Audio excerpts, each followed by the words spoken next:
My name is Harriet Sullivan, 62 years old, and I've spent my entire adult life building a career in finance, building a secure future for my son Michael after my husband died, building relationships that mattered. What I never expected was having to rebuild my dignity after my daughter-in-law Jessica destroyed it bit by bit. When she screamed over the phone, "If you want to join Thanksgiving, come wash the dishes," I simply replied, "Enjoy." That single word changed everything. I'd love to know where you're watching from today. If you've ever had to set difficult family boundaries, hit that like button and subscribe to hear how my impromptu Swiss vacation led to 71 desperate phone calls and changed our family dynamic forever. I never planned to be a single mother. My husband Thomas and I had our lives mapped out, successful careers, travel, and raising our brilliant son Michael together. But life rarely follows our carefully crafted plans.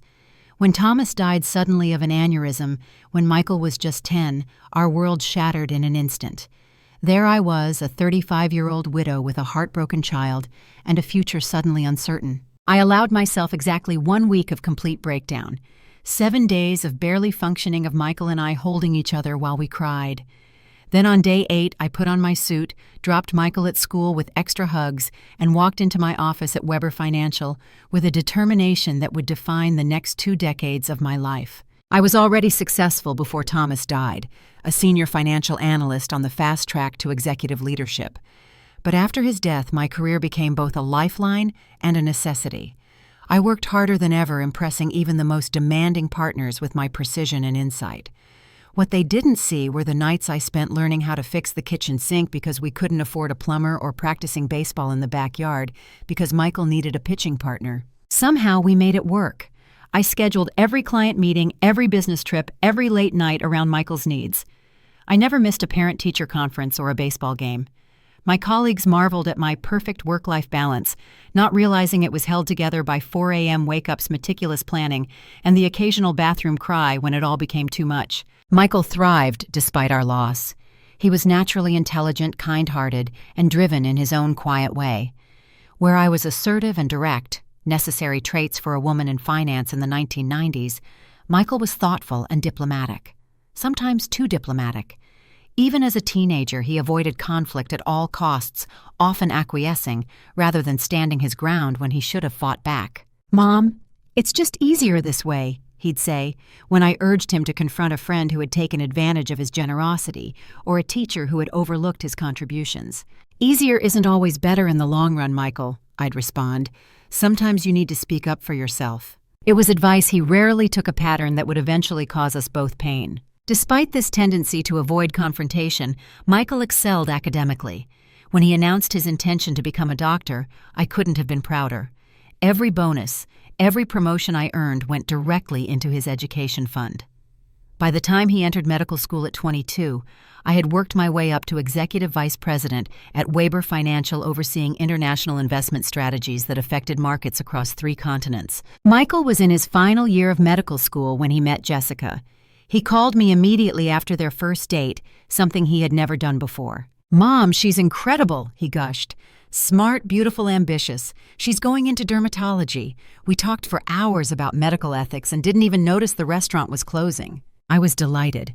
After several short-lived relationships with women who couldn't match his intellect or ambition, Michael seemed to have found someone special.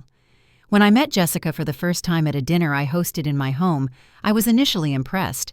She was certainly beautiful, tall, blonde, immaculately dressed in a way that spoke of careful curation rather than natural style. She asked thoughtful questions about my career and seemed genuinely interested in getting to know me. Yet there were subtle moments that gave me pause. The way her smile tightened when Michael mentioned our tradition of Sunday phone calls. Her dismissive comment about my home being cozy, the kind of backhanded compliment that could be interpreted either way. The careful inventory her eyes took of every item in my house, lingering on art pieces or furniture that might be valuable. "Your mother is fascinating, Michael," she said as they were leaving. "A real career woman from a different era. It's so interesting how women of her generation had to sacrifice family life for success." I let the comment slide, though it stung. I had never sacrificed my family. I had worked myself to exhaustion precisely to nurture it. But I reminded myself that first impressions can be complicated, and Jessica was young, just 27 to Michael's 28. There was time for us to understand each other better. That time never really came. 6 months later, Michael called to tell me they were engaged. 6 months of dating before a lifetime commitment seemed rushed to me, but I kept those thoughts to myself. Michael was 29 by then, certainly old enough to make his own decisions about his heart. The wedding planning revealed more about Jessica than I had previously seen. Her parents, a middle school teacher and a small business owner from Arizona, clearly couldn't afford the lavish celebration Jessica envisioned. Neither could Michael, still completing his residency. Without being asked, I offered a generous sum to help create their special day. "Oh, Harriet, that's so sweet," Jessica said when Michael told her about my gift. "But we couldn't possibly accept such a small contribution when we've already booked the Anderson estate. Why don't we use it for the rehearsal dinner instead?" The small contribution was $50,000. I wrote the check anyway, and another one when the wedding costs mysteriously expanded. Through it all, I watched Jessica gradually take control of every aspect of Michael's life: his schedule, his friendships, even his relationship with me. Our weekly calls became monthly, then sporadic. When I did speak with him, Jessica was inevitably in the background commenting and often interrupting. At the wedding, I was seated not at the family table, but at a distant one with distant cousins from Jessica's side. When I asked about the arrangement, Jessica's wedding planner informed me that Dr. and Mrs. Winters had personally approved the seating chart. I had never heard anyone refer to them that way before. Jessica had taken not just Michael's last name, but his professional title as well, despite having her own. As they left for their honeymoon in Bali, another gift from me, I hugged Michael tightly and whispered, "I'm always here for you no matter what." He hugged me back fiercely. "I know, Mom, I love you." It would be a long time before we would have a moment that honest again. The first years of Michael and Jessica's marriage established a pattern that would only intensify over time. My calls went frequently to voicemail. Invitations to visit were met with elaborate explanations about their busy schedules. When we did get together, Jessica dominated the conversation, often speaking for Michael or correcting his recollection of events. "No, honey, we went to the Petersons' gala on Saturday, not Friday. Harriet doesn't need to hear every detail of our social calendar anyway," she would say with a laugh that never reached her eyes. Meanwhile, Jessica's social media accounts painted a picture of domestic and professional perfection. There they were at charity galas, at exclusive restaurants, on weekend getaways to wine country. Jessica, now completing her dermatology residency, was building both a career and a carefully curated public image. What wasn't visible in those perfectly filtered photos was how much of their lifestyle I was quietly subsidizing. When they complained about student loan burdens, I paid off Michael's medical school debt as an early inheritance. When they found their dream house but couldn't quite afford the down payment, I provided the difference. When Michael needed a reliable car for his hospital commute, I surprised him with a luxury sedan. None of these gifts were ever quite right for Jessica. The house was perfect, but in the wrong neighborhood. The car was nice, but not the specific model she had mentioned. My generosity was always acknowledged, but somehow found wanting. "Mom, you know Jessica has specific tastes," Michael would explain apologetically. "She just likes things a certain way." 3 years into their marriage, I took early retirement at 59. After 35 years in finance, I had amassed significant savings investments and retirement accounts. I had more than enough to live comfortably while helping Michael and Jessica establish themselves. My retirement party was lavish. My colleagues spared no expense in celebrating my remarkable career. Michael attended but left early when Jessica texted that she had a migraine. I celebrated the rest of the evening without him, surrounded by people who genuinely valued my company. With more free time, I hoped to become a bigger part of Michael and Jessica's lives. Instead, Jessica found new ways to maintain distance. When I suggested a weekly lunch date with Michael, Jessica explained that she and Michael had a pact to always have lunch together when possible, as "that's what best friends do." When I offered to help Jessica network for her new dermatology practice, she informed me that medical networking was quite different from finance, and my contacts wouldn't be relevant. Every suggestion was politely but firmly redirected. Every attempt at connections subtly rebuffed. Things took a sharper turn when Jessica began criticizing my parenting decisions. It started with seemingly innocent questions about Michael's childhood. Did Michael really only play one sport growing up? Most of my friends' children are in at least 3 different activities, she commented during a rare dinner together. Between my work schedule and his school responsibilities, baseball was what we could manage, I explained, and he loved it. I suppose you did what you could as a single mother, she replied with a sympathetic look that felt more like judgment. It must have been hard knowing he was missing out on so many formative experiences. These comments evolved into more direct criticism. Why had I chosen to continue working when I could have remarried? Didn't I realize how a boy needs a father figure? Was I aware that children of career-focused single mothers often develop attachment issues? Each barb was delivered with a concerned smile, often in social settings where I couldn't properly respond without appearing defensive. Michael would shift uncomfortably but never contradicted her. The criticisms extended beyond my parenting to my appearance, my home, my life choices. Jessica had opinions on my hairstyle, a bit mature, my wardrobe, professional but perhaps too conservative, even my decision to stay in the home where Michael grew up, holding on to the past. From mutual friends, I began hearing about things Jessica said when I wasn't present. How I was struggling to find purpose in retirement. How I was constantly asking for their time when I had barely seen them in months. How she worried I was becoming dependent on Michael when in reality they were financially dependent on me. The pattern of exclusion continued with important life events. I learned about Michael's promotion to attending physician through social media. My invitation to their 5th anniversary celebration arrived after the event had occurred, apparently lost in the mail.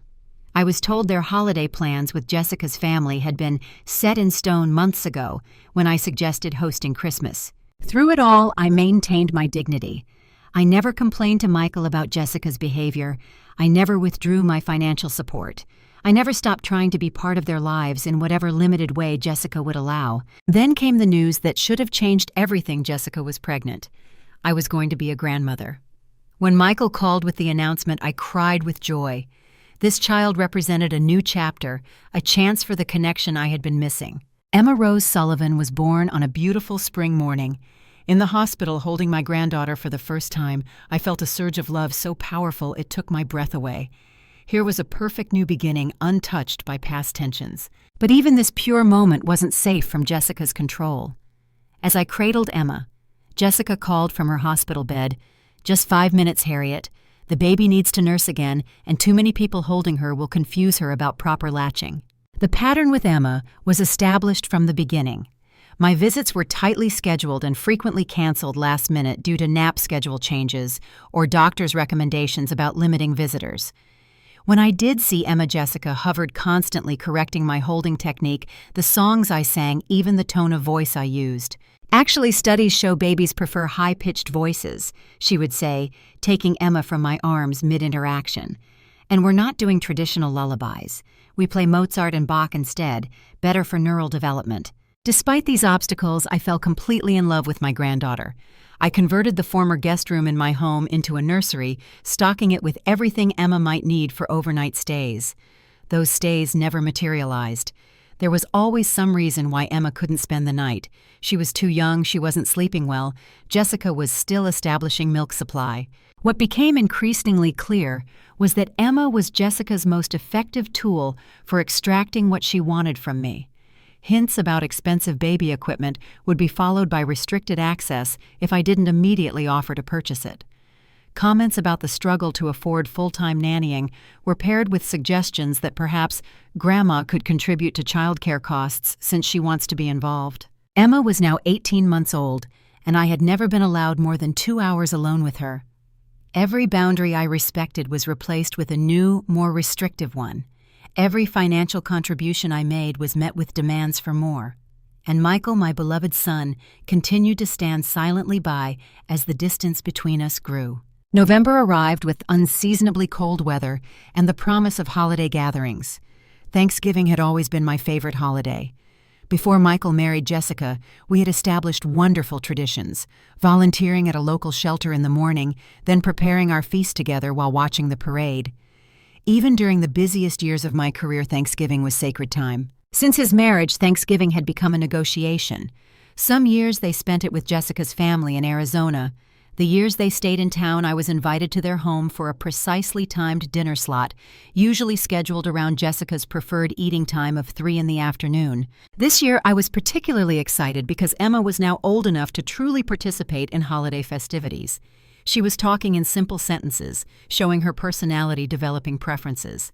I had spent weeks selecting perfect gifts for everyone with special attention to Emma's presence. I found a beautiful handcrafted wooden dollhouse from a local artisan child-safe art supplies and several books I hoped to read with her during the holiday. 3 days before Thanksgiving, the text from Jessica began. "We're doing assigned dishes this year.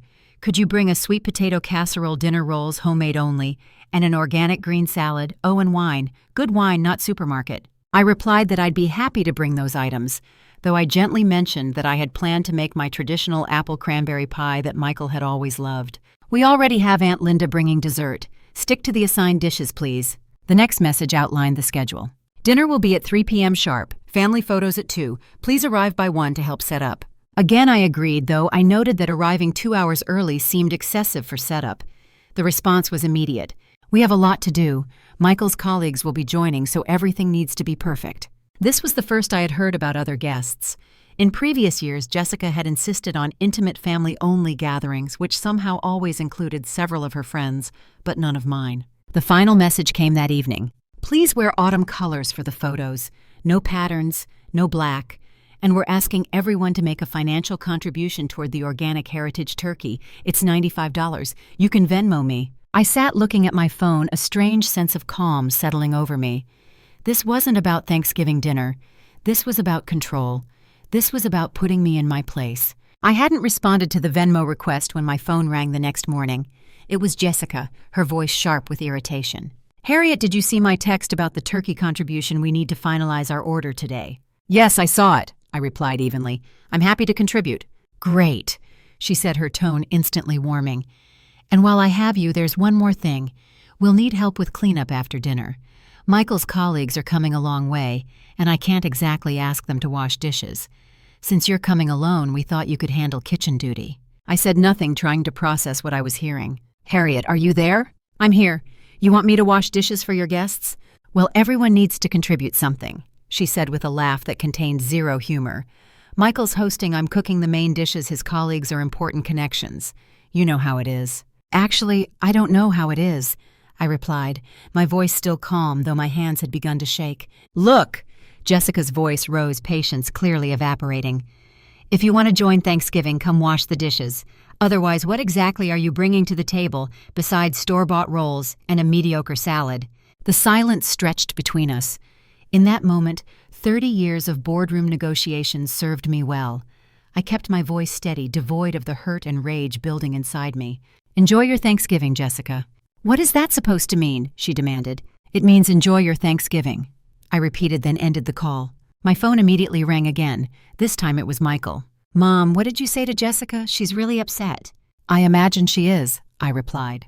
"Michael, did you know she asked me to wash dishes for your colleagues in exchange for being allowed at your Thanksgiving table?" "She didn't mean it like that," he said automatically. "We're just trying to divide responsibilities and—" "Did you know?" I pressed. His hesitation told me everything. "Look, Mom, Jessica's under a lot of pressure with work and Emma and hosting. She sometimes says things she doesn't mean. Just apologize and we can move past this." The fact that he thought I should apologize struck me as the final absurdity in this situation. "I'm not coming to Thanksgiving, Michael. I think it's best for everyone." "Mom, please don't be difficult," he sighed. "Just call Jessica back, tell her you had a bad morning and we'll forget it happened." Difficult. The same word Jessica always used to describe me to others. I wondered when my son had begun to see me through her eyes rather than his own. "I'm not being difficult. I'm being clear about what I will and won't accept. I love you, Michael. I love Emma. But I won't be treated this way anymore." After we hung up, I sat in my silent house, a strange mixture of emotions washing over me. Grief for what my relationship with my son had become. Anger at Jessica's cruelty and Michael's complicity. But underneath these familiar feelings was something unexpected. A sense of liberation. For years I had accommodated, compromised, and overlooked increasingly disrespectful behavior. I had told myself it was worth it to maintain a connection with my son and granddaughter. But what kind of connection was it really? What example was I setting for Emma about how a woman, a mother, a grandmother deserves to be treated? I opened my laptop and began searching for last-minute international flights. If I wasn't going to have a real Thanksgiving with my family, I would do something I had always wanted to do but had repeatedly postponed: see the Swiss Alps in winter. 20 minutes later, I had booked a first-class ticket to Zurich, departing the following morning.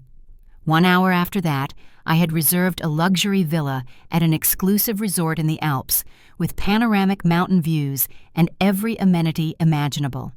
The cost was extravagant, but after decades of carefully managed finances and generous support of Michael and Jessica, I decided it was finally time to use my resources for my own joy. As I packed for an extended stay abroad, selecting clothes I rarely had occasion to wear, I felt a mixture of sadness and excitement. I was leaving during what should have been a time of family togetherness, but I was also, perhaps for the first time since becoming a mother, choosing myself. When my car arrived the next morning to take me to the airport, I glanced back at my house. 3 missed calls from Michael already showed on my phone, along with multiple texts from Jessica, alternating between anger and insincere apologies. I silenced the notifications, slipped my phone into my purse, and stepped into the waiting car. "International departures, please," I told the driver. As we pulled away from the curb, I didn't look back. The flight to Zurich was a journey into luxury I rarely allowed myself. I had the means for such indulgences. My career had been exceptionally lucrative, but habits of careful spending formed during early widowhood had never fully left me.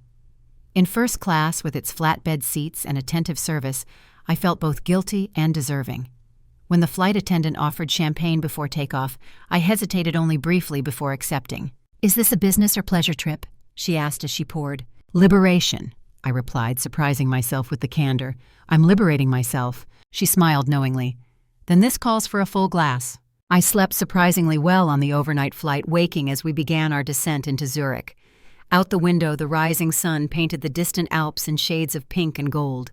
Thanksgiving morning back in the States, but here simply Thursday, the first day of my new chapter. A private car collected me at the airport for the 2-hour drive to the resort. As we climbed higher into the mountains, the landscape transformed into a winter wonderland, unlike anything I had ever seen. Pristine snow blanketed everything, villages nestled in valleys, like scenes from storybooks and the mountains. The mountains were breathtaking in their majesty. "First time in Switzerland?" the driver asked, noticing my awestruck expression. "Yes," I admitted. "I've always wanted to come, but something always seemed more important." "And now," he prompted. "Now I'm important." I said the words feeling both foreign and right on my tongue. The resort exceeded even the impressive photos from the website. My villa stood slightly apart from the main building, offering privacy, along with unobstructed views of the alpine panorama. Floor-to-ceiling windows showcased the mountains from every room. A fireplace dominated the living area, already lit in welcome. The bedroom featured a massive bed, facing more windows so the mountains would be my first sight each morning. The villa manager who showed me around pointed out special features: the private hot tub on the deck, the fully stocked kitchen, the curated wine selection. "The chef can prepare meals in your villa whenever you prefer, or you may dine at any of our 4 restaurants," she explained. "The spa is available for treatments with as little as an hour's notice, and our activity director can arrange anything from beginner ski lessons to helicopter tours." I thanked her, still somewhat dazed by my surroundings and the reality of what I had done. When she left, I stood alone in the silent luxury of the space, uncertain what to do first. Back home, it would be early morning. Michael and Jessica would be waking up, perhaps already beginning Thanksgiving preparations.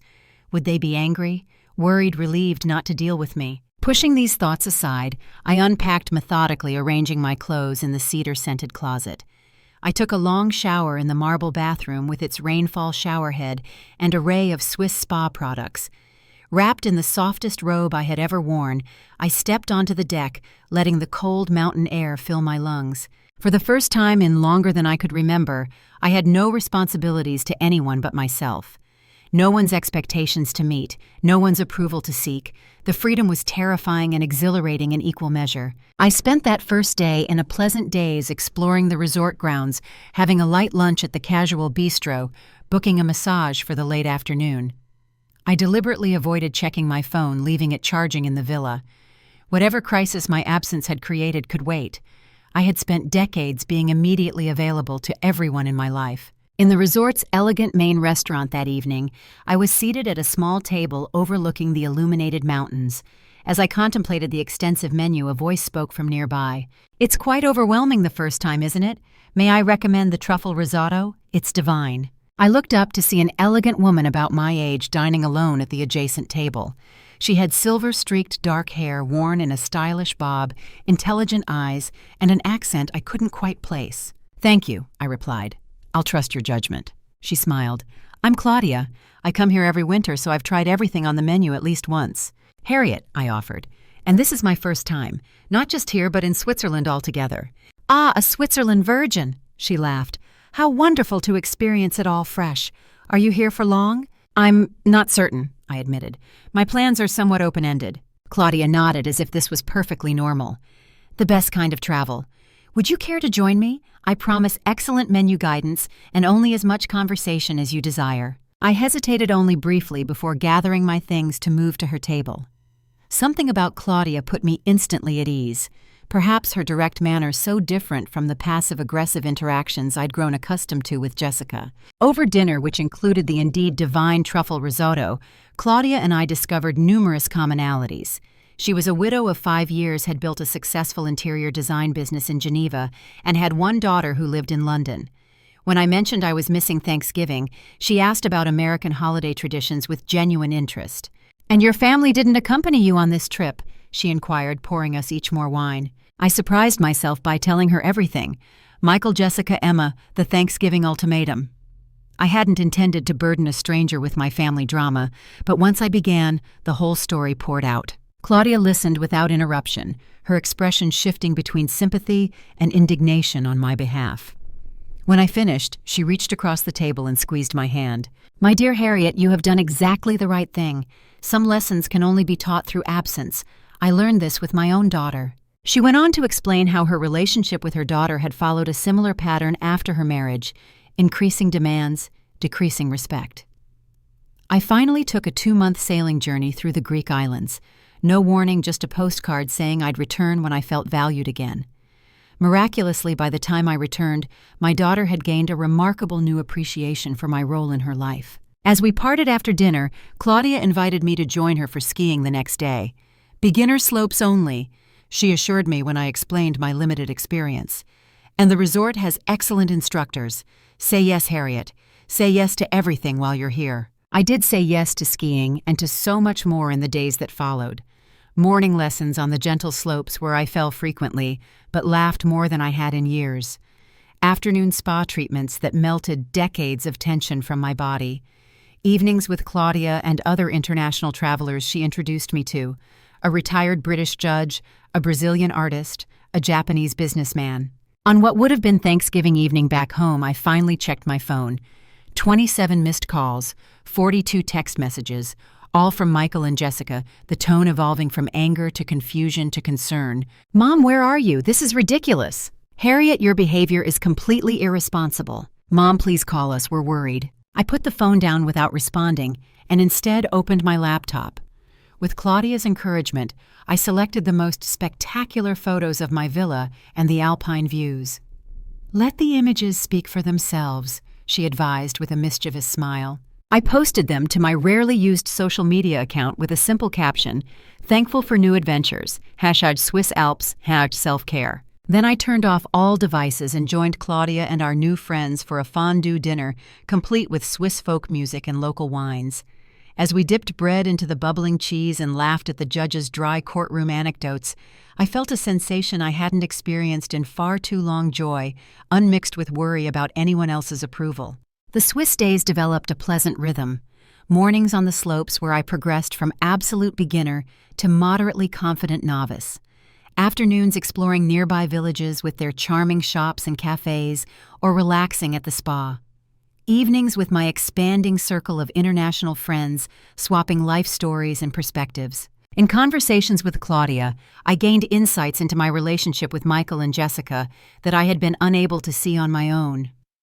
"You've made it too easy for them," she observed one evening as we shared a bottle of wine by my fireplace. When everything is given without expectation of respect in return, respect inevitably disappears. "I just wanted to help them," I said. "Of course you did. But help without boundaries isn't help. It's enablement. Your daughter-in-law learned quickly that she could treat you poorly and still receive your generosity. Your son learned he could allow this treatment without consequences." Her words stung but rang true.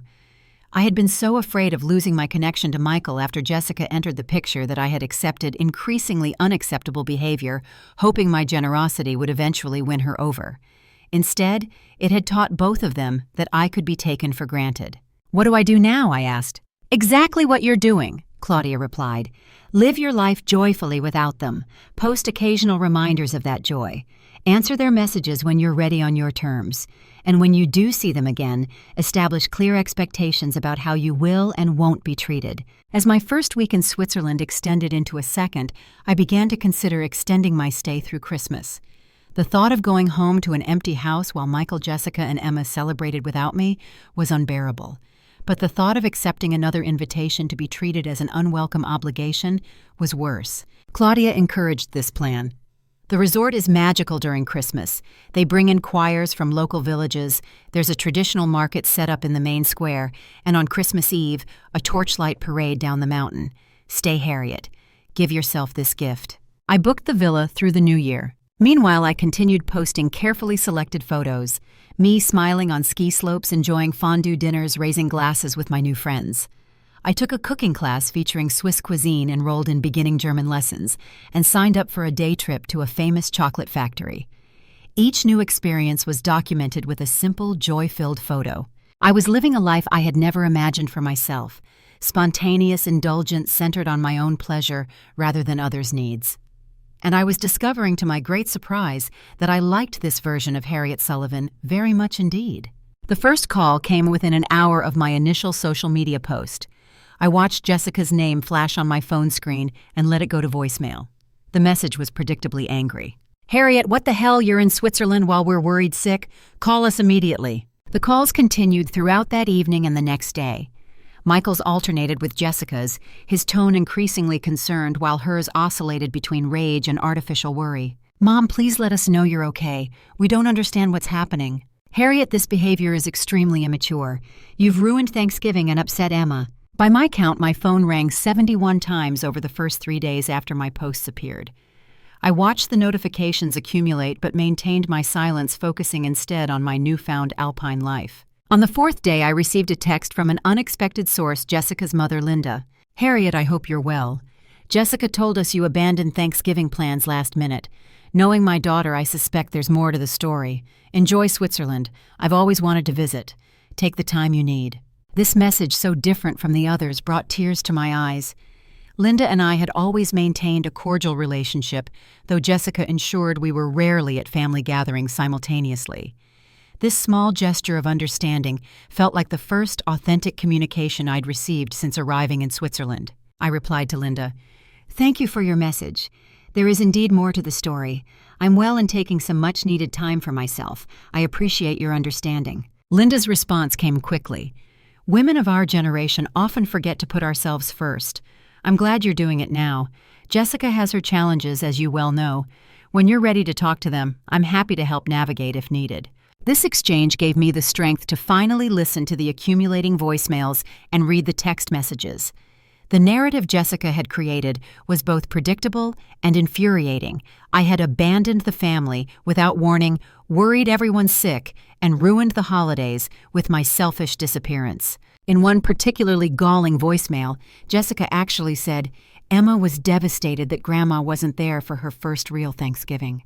How could you do this to an innocent child?" This from the woman who had limited my time with Emma at every opportunity and had explicitly told me I wasn't welcome unless I served as the household help. Michael's messages were more complex. Underneath his initial confusion and concern, I detected growing doubt about Jessica's version of events. "Mom, Jessica told me what happened with the call, but it doesn't make sense. You've never just disappeared before. Please call me when you're alone. I need to understand." By the end of the week, Jessica's parents had reached out directly, bypassing their daughter, to express support for my impromptu vacation. "We've been concerned about Jessica's behavior for some time," Jessica's father wrote in an email. Her mother and I have tried to address her entitlement issues since childhood with limited success. Please know we don't condone how she's treated you." This confirmation that others had observed Jessica's behavior lifted a weight I hadn't realized I was carrying. For years I had questioned my own perceptions, wondered if I was indeed being too sensitive or difficult, as Jessica claimed. Now I had external validation that the problem wasn't my imagination. I began responding selectively to messages. To Linda and her husband, warmth and appreciation. To Michael, brief assurances of my well-being but no explanations or apologies. To Jessica, nothing at all. My silence clearly unnerved Jessica, whose messages grew increasingly desperate. The turning point came 10 days into my Swiss sojourn when a mutual friend forwarded me screenshots from Jessica's private social media posts. "Dealing with a mental health crisis in the family," she had written beneath a somber selfie. "My mother-in-law has always struggled with control issues, but her recent behavior has become concerning. Please keep our family in your thoughts as we navigate this difficult time." The post was filled with sympathetic comments from her followers, most of whom had never met me, but were quick to diagnose everything from early dementia to narcissistic personality disorder based on Jessica's carefully crafted narrative. This public attempt to paint me as mentally unstable ignited a cold anger I hadn't allowed myself to feel before. I composed a single public post in response. "Friends, I'm aware concerns have been raised about my well-being. I want to assure everyone that I am perfectly healthy and sound of mind. After 35 years of putting career and family first, I'm simply taking time to travel and explore interests I've long postponed. Thank you for your concern, but save your prayers for those truly in need. I'm having the time of my life in Switzerland." I attached photos of myself clearly enjoying a fondue dinner with Claudia and our friends looking healthier and happier than I had in years. Within an hour of this post, Michael called. This time I answered. "Mom," he began, his voice a mixture of relief and uncertainty. "Thank you for picking up." "Of course," I replied calmly. "How are you, Michael?" "Confused," he admitted. "Jessica said you had some kind of breakdown when she asked for help with Thanksgiving cleanup, but your posts, you seem fine. Great, actually. What's really going on?" I took a deep breath. "Jessica didn't ask for help with cleanup, Michael. She informed me that if I wanted to join Thanksgiving, I would need to come wash the dishes. Those were her exact words. She made it clear that my only value was as household help for her important guests." Silence stretched between us. Then, "She told me she just asked everyone to help with different tasks." "Did she specify what tasks she assigned to her parents, to your colleagues? Or was dishwashing a special role created just for me?" More silence. Then quietly, "I don't think she assigned tasks to anyone else." "No, she didn't," I confirmed. "And this was just the final straw, Michael. For years I've been systematically pushed to the margins of your life. I've been excluded, criticized, and used primarily as a financial resource. I've accepted it because I love you and wanted to be part of your life in whatever way I could. But I reached my limit." "Mom, I had no idea things were this bad," he said, his voice strained. "You had no idea because you chose not to see," I replied, keeping my tone gentle but firm. "Every time Jessica disrespected me, you looked away. Every time she created distance between us, you accepted her explanation. You're an intelligent man, Michael. On some level, you knew." He began to cry, my strong, accomplished son sobbing like the little boy who had once skinned his knee and run to me for comfort. Part of me ached to console him, to take responsibility for the situation and make it better as I always had. But Claudia's words echoed in my mind. "Help without boundaries isn't help." "I'm so sorry, Mom," he finally managed. I don't know. Conflict with Jessica is exhausting. It's easier to just go along." "Easier for whom?" I asked. "Not for me, not for our relationship, and I suspect not really for you either in the long run." "What do you want me to do?" he asked, and I recognized the pattern. Michael looking to me to fix things, to tell him exactly what steps to take to resolve an uncomfortable situation. "That's not for me to say," I replied. "You're a grown man, Michael. You need to decide what kind of relationship you want with me, what kind of husband and father you want to be, what kind of life you want to build. Those are your choices, not mine." "Will you come home for Christmas?" he asked, changing the subject in a way that told me he wasn't ready to confront the deeper issues. "No," I said firmly. "I've extended my stay through the new year. When I return, we can talk more about moving forward, but only if you're ready for an honest conversation about boundaries and respect." After we hung up, I stood on my villa's deck watching the sunset paint the mountains in spectacular oranges and pinks. The call had been difficult, but necessary. For the first time, I had spoken my truth without softening it to protect Michael's feelings. Whether it would change anything remained to be seen, but I had advocated for myself, something I now realized I should have done years ago. The fallout from my conversation with Michael and my public post was swift. Jessica's social media narrative about my mental health crisis disappeared, replaced by artificially cheerful family photos and work achievements. The flood of calls dropped to a trickle, then stopped entirely for several days. When they resumed, the tone had changed dramatically.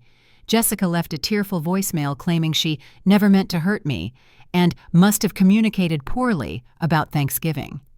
She described herself as devastated that I had misunderstood her intentions, never quite taking responsibility, but attempting to sound remorseful. Michael's calls became more reflective. He shared concerns about patterns in his marriage that extended beyond how Jessica treated me.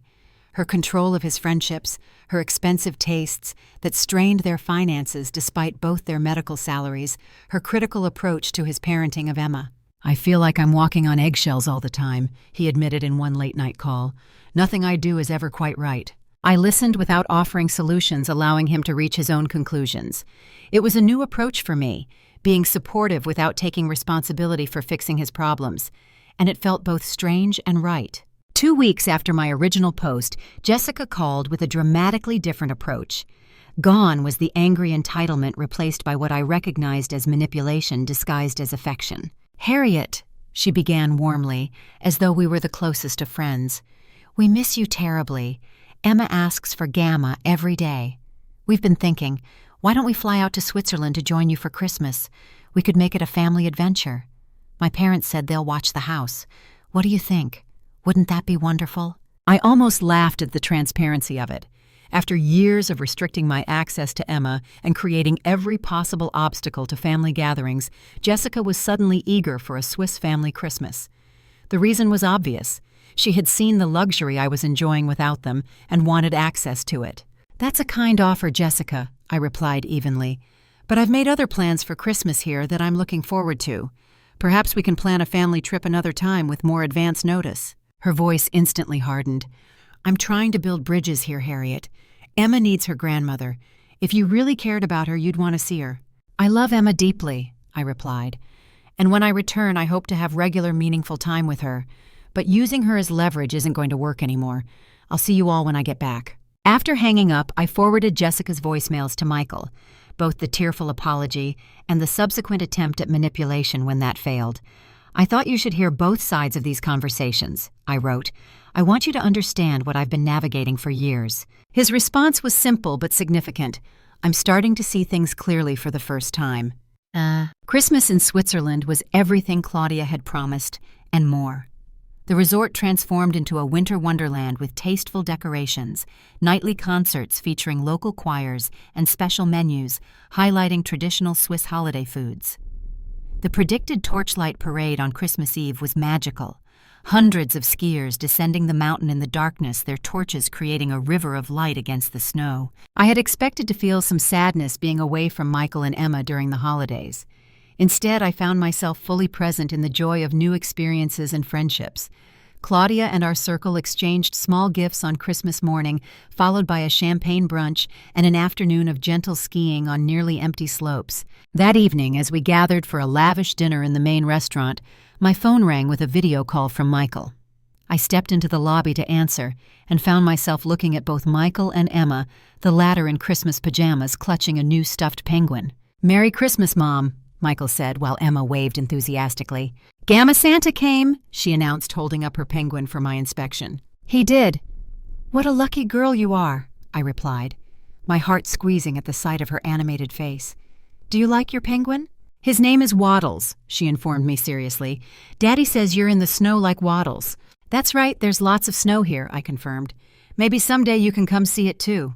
We chatted for a few minutes, Emma showing me various Christmas presents, while Michael watched with a gentle smile. I noticed Jessica was nowhere to be seen. "Where's Jessica?" I finally asked when Emma had wandered off to play. "At her parents'," Michael replied, his expression shifting. "We had disagreements about today. I wanted Emma to be able to talk to you. Jessica didn't think it was appropriate given how you abandoned Thanksgiving.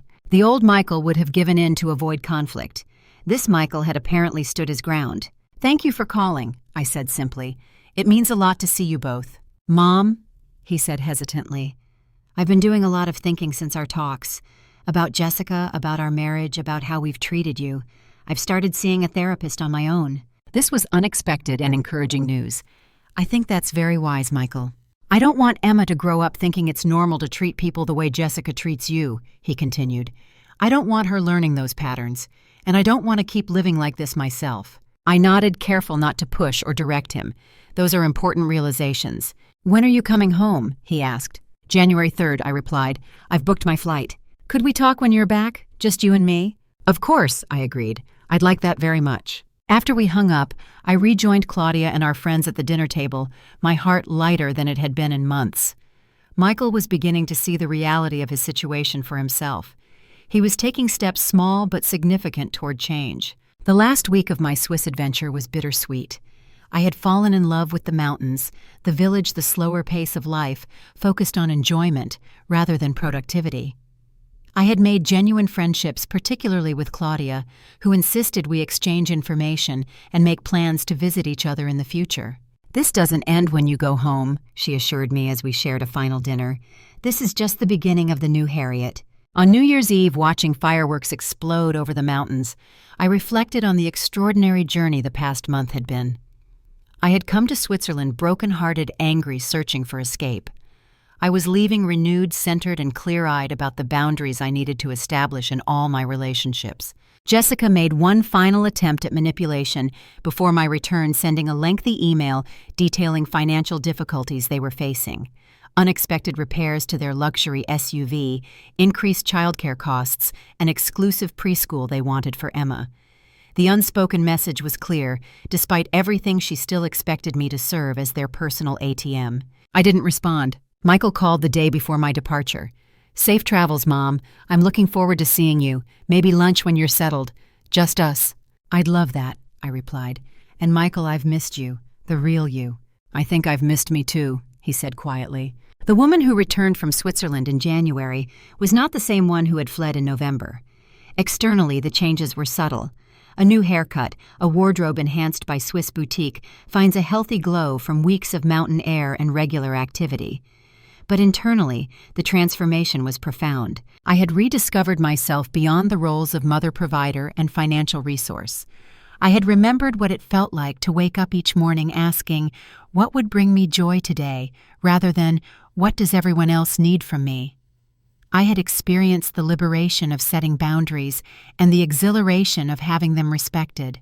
Michael and I met for lunch 3 days after my return at a quiet restaurant halfway between our homes. He looked both familiar and changed.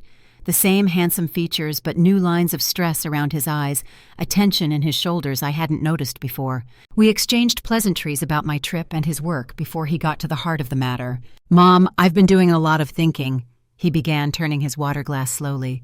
"About Jessica, about our marriage, about how things have been with you." I nodded encouragingly, but remained silent, giving him space to continue. "The therapist I'm seeing helped me see some patterns. How I avoid conflict at all costs. How I let Jessica make decisions because it's easier than fighting. How I've allowed her to treat you badly because confronting it would mean confrontation with her." "And how do you feel about those patterns?" I asked gently. "Ashamed," he admitted, meeting my eyes directly. "I'm a successful doctor. I make life-or-death decisions every day. But in my personal life, I've been weak. I didn't protect our relationship. I didn't stand up for you. What would you like to be different going forward?" I asked again, resisting the urge to offer solutions or absolution. "I want Emma to know her grandmother, really know you, not just the limited version Jessica allows. I want our Sunday dinners back. I want—" He paused, swallowing hard. "I want to figure out whether my marriage can be saved or whether Jessica and I want fundamentally different things in life." I reached across the table to squeeze his hand. "Those all sound like important goals, Michael. I'm here to support you however I can." "There's one specific thing I'd like to ask," he said.